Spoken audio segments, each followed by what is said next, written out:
আসসালামু আলাইকুম, কেমন আছেন সবাই? সবাইকে অনেক অনেক শুভেচ্ছা জানিয়ে আমি আমার আজকের ভ্লগ শুরু করলাম। এই যে দেখেন, আমি সকালবেলা উঠেই রুটি বানাচ্ছি, আর তার সাথে এই যে আলু ভাজি বানাচ্ছি। আলু গাজর মিলিয়ে ভাজি বানাচ্ছি।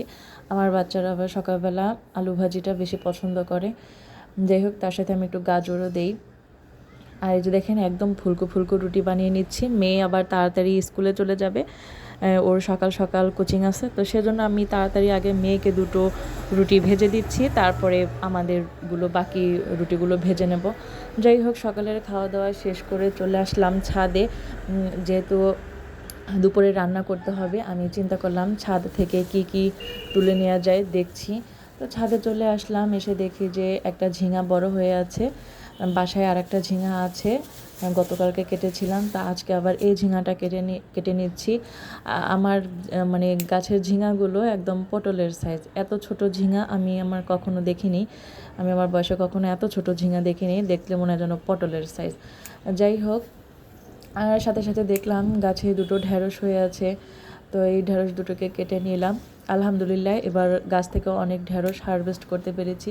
পাশাপাশি দেখলাম আর একটা গাছে আর একটা ঢেঁড়স হয়ে আছে, সেটাকেও কেটে নিচ্ছি। তো যাই হোক, বাসায় আরও 5-6টি ঢেঁড়স রয়েছে, আরও 2-3 দিন আগে নিয়েছিলাম। আর এগুলো মিলিয়ে আজকে ভর্তা করে খাওয়া যাবে। ঢেঁড়স ভর্তা কিন্তু খাওয়া অনেক ভালো, শরীরের জন্য ক্যালসিয়ামের কাজ করে। তা আবার দেখলাম যে আমার উস্তা গাছে কিন্তু কয়েকটা উস্তা হয়ে আছে।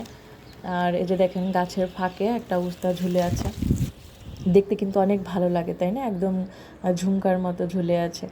যাই হোক, এই উস্তাগুলোকে পেরে নিচ্ছি। তা আমার গাছের মানে সবজিগুলোকে পলিথিন দিয়ে মুড়িয়ে দিতে হয়, কারণ অনেক পোকা, ছাদে অনেক পোকামাকড় আক্রমণ হয়।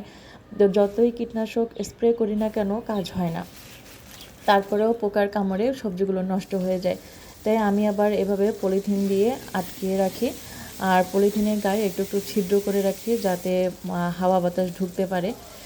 এই যে দেখেন, তারপরে ঝিঙাগুলো কেটে আমি আলু দিয়ে পাঙ্গাস মাছ দিয়ে রান্না করব। কারণ গাছে দেখা যায় দুইটা দুইটা তিনটা করে ঝিঙা হয়, তো দেখা যায় এগুলো কি করব, মাছের পাশে দিয়ে রান্না করলে কিন্তু অনেক ভালো লাগে। তাই আমি এভাবে ঝিঙা কেটে নিলাম, একটু লম্বা লম্বা সাইজ করে কেটে নিলাম, আর আলু দিয়ে ভালো করে কষিয়ে পাঙাশ পাঙাশ মাছ দিয়ে রান্না করব।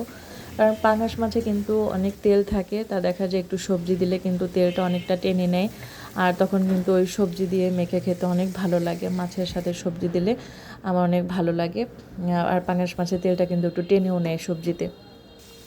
তো যাই হোক, এভাবে কিন্তু রান্না শেষ করলাম, আর একদম ভাজা ভাজা করব। পাঙাশ মাছের কিন্তু একদম ভাজা ভাজা করে ফেললে সেটা খেতে অনেক বেশি ভালো লাগে। যে দেখেন, আর রান্না কিন্তু অলরেডি শেষ হচ্ছে, তা এর মধ্যে আমি একটু ধনিয়া পাতা কুচি দিয়ে দিচ্ছি, তাতে করে কিন্তু খুব সুন্দর একটা ফ্লেভার আসবে। আর রান্নার শেষে উপর থেকে একটু ভাজা গরম মশলা গুঁড়ো ছিটিয়ে দেবো, তাহলে কিন্তু অনেক সুন্দর একটা ফ্লেভার আসবে, আর দেখতেও অনেক সুন্দর লাগবে। আর দেখতে সুন্দর হলে তো খেতেও ভালো লাগে। তো যাই হোক, এভাবে আমি আমার রান্নাবান্না শেষ করলাম। তা আমার ভিডিওটা আপনাদের কাছে কেমন লাগলো? যদি ভালো লাগে তাহলে অবশ্যই কিন্তু কমেন্ট করে জানাতে ভুলবেন না। আর আমার ভিডিও ভালো লাগলে যারা ফেসবুক থেকে দেখছেন একটা ফলো দিয়ে রাখবেন, আর যারা ইউটিউব চ্যানেল থেকে দেখছেন, আমার চ্যানেলে যদি কেউ নতুন হয়ে থাকেন, আপনাদের কাছে অনুরোধ রইল আমার চ্যানেলটিকে সাবস্ক্রাইব করার জন্য। আপনাদের একটা সাবস্ক্রাইব, আপনাদের একটা কমেন্ট আমাদের জন্য অনেক বড় একটা অনুপ্রেরণা। আমরা নতুন নতুন ভ্লগ বানাতে, নতুন নতুন ভিডিও তৈরিতে আগ্রহী হই। তো যাই হোক, সবাই অনেক ভালো থাকবেন, সুস্থ থাকবেন। আল্লাহ হাফেজ।